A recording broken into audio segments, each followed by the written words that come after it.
Ashe kai ne. Ya ke gani? Gaskiya ba laifi. Wallahi ya garin. Lafiya kalau.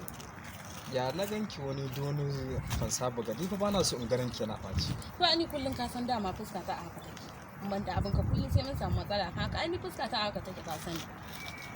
To me yake faruwa ne? Me ban yi ba yanzu? Ba komai.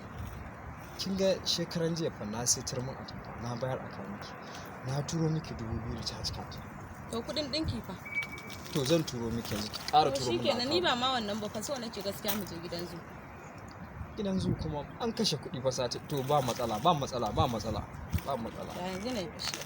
A ai bana su ki kuɗi. To gidan zu nake so mu je. Ranar wannan Lahadi.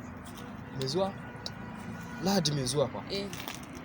Matsala ta da. To shikenan ba matsala ba za mu je. Za mu je wannan Lahadin ne. Kabba aje fa a kuma fa irin na can baya. Ka san dama ka taɓa ɓata mu rai ni kuma bana son ɓaci rai.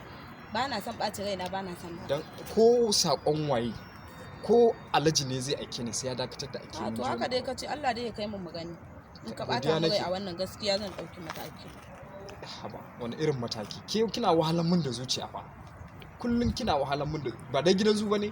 In bayan gidan zu ma akwai wani gidan kirkiro mu je rana. Ba matsala insha Allah ba matsala. Zan zo. Karfe nawa zan zo? Kaban dai karfe 8 ma haka yayi na safe. Na safe? Daji kake na dare? A'a ya haƙuri. Zan zo kamar 7:30 kan ranki ya ɓaci. Haka. Kin san bana to ki dariya mana. I love you wallahi so much. To shikenan ya isa. Ni yanzu na gaji ma bacci nake ji. Bacci to ko kalmomin soyayya biki ga yin ba? Gaskiya ka bari ni na tafi gida bacci nake ji sai an jima. Kin tafi gida? Ya wani da na so a